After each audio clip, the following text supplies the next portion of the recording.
All right, let's dive into the most incredible and complex machine on Earth, your own body. We're going on a grand tour of human physiology, giving you the ultimate guide to absolutely nail this section for your IB biology exams. Let's get started. You know, it all starts with something so simple, doesn't it? A meal. But have you ever really stopped to think about the wild journey that slice of pizza takes to become, well, you? To become the actual energy that lets you process these words, or even just blink? That's the amazing story of physiology we're unpacking today. So here's our game plan. We're going to start with how we turn food into usable fuel. Then we'll see how that fuel gets delivered on the body's own superhighway. After that, we'll look at our defense systems and how we get oxygen. Then explore the electrical spark of the nervous system, and we'll wrap up with the fascinating cycles of life. Okay, first stop on our tour, from food to fuel. Seriously, every single thing your body does, from thinking about a problem to fighting off a virus, it all depends on getting energy. And that entire process kicks off in the digestive system. So what's the big deal with digestion? Well, think about the starch in that pizza crust. It's made of these gigantic, complex molecules. Your cells, they can't just absorb something that big. It'd be like trying to park a bus in a bicycle rack. So digestion is the essential job of breaking those huge molecules down into tiny, soluble bits, like glucose, that our cells can actually grab and use for energy. What's really cool is how your body uses this two-pronged attack to get the job done. First, you've got mechanical digestion. That's the physical stuff, the chewing and the churning in your stomach that mashes everything up. But at the exact same time, you have chemical digestion, which uses these little molecular scissors called enzymes to snip those big food molecules apart. They work together, one crushing and the other cutting, to make sure everything is broken down perfectly. And here's a look at just how specific those chemical scissors are. These are our enzymes. Now, don't worry about memorizing this whole chart. Just look at the pattern. Each enzyme is a total specialist. It has one specific job, its substrate, and it produces specific products. Check it out. Amylase in your saliva starts working on starch at a nice neutral pH of 7. But the second that food hits your stomach, a whole new enzyme, pepsin, takes over to break down proteins in a super acidic pH of 2 or 3. Each enzyme has its own target and its own perfect working conditions. It's incredibly efficient. Okay, so the food's broken down into tiny molecules. Now what? How do we actually get them inside our body? That's where absorption comes in, and it mainly happens in the small intestine. The inside of this organ is lined with millions, and I mean millions, of these tiny, finger-like folds called villi.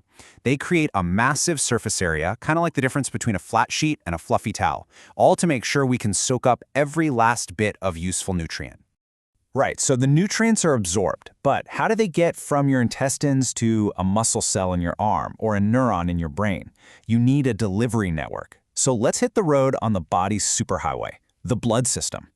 Now what's really interesting is that our circulatory system isn't just one big loop, it's a double loop. You've got the pulmonary circuit, which is just a quick trip from the heart to the lungs to grab some oxygen and then right back to the heart again. Then there's the big one, the systemic circuit.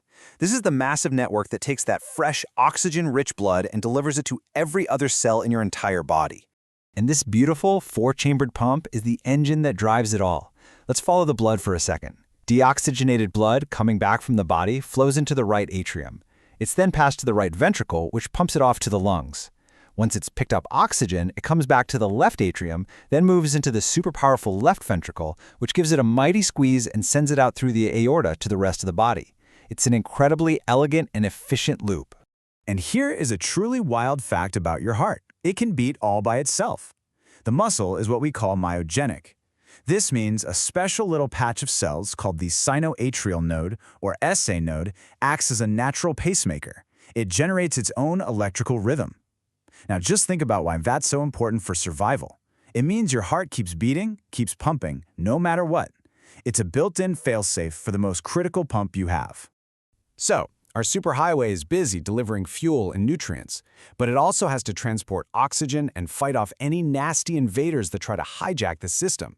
This brings us to our next stop, defense and breathing. The moment a pathogen gets in, your immune system declares war. First, scavenger cells called phagocytes gobble up the invader and display a piece of it, kind of like a wanted poster. This poster activates the right T cells, which then find and activate the specific B cells needed for this particular fight. Those B cells then multiply like crazy, becoming little antibody factories that release a flood of proteins to neutralize the threat. And here's the best part. Some of those cells stick around as memory cells, so if you ever see that same invader again, your body's ready for it. That's long-term immunity. Now, remember all that fuel we digested? To actually burn it for energy, our cells need one crucial ingredient: oxygen.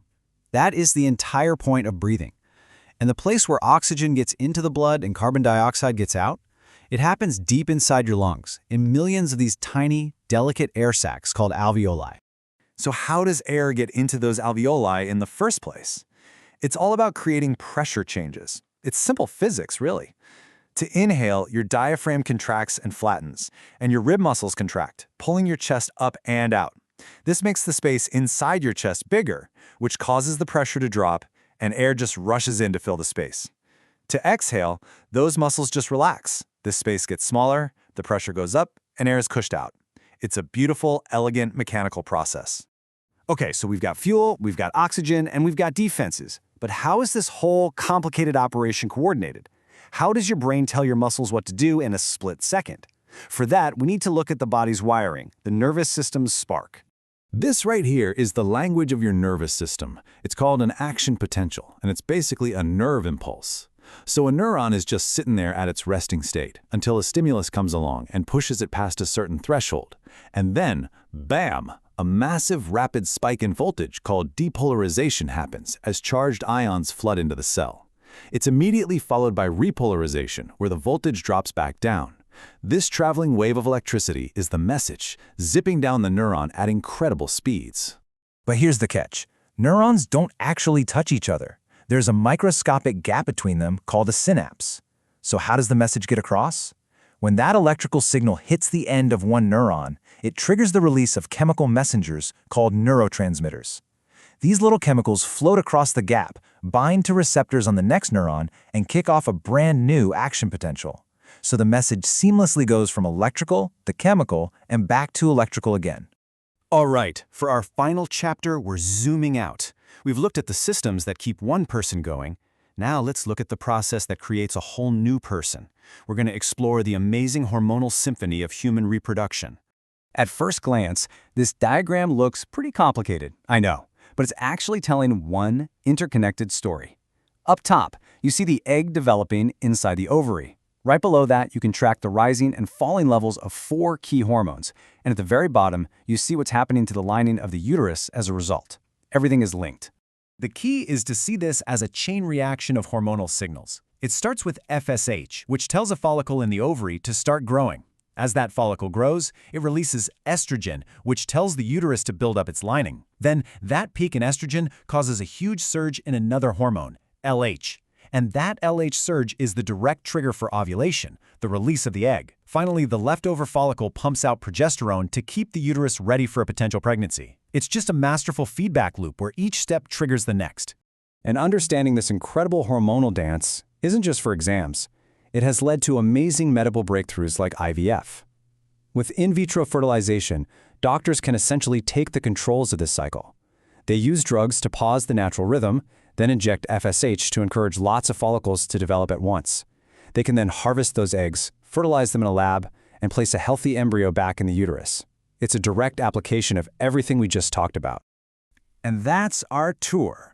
We went all the way from a bite of food to how it's delivered, to the electrical sparks that control our actions, and finally, to the hormonal cycle that can create a whole new life. It's this breathtakingly complex, interconnected, and self-regulating machine. So as we finish up, I'll leave you with this. After seeing all these moving parts, what is the one process in the human body that you find the most incredible? Thanks for joining me for this explainer.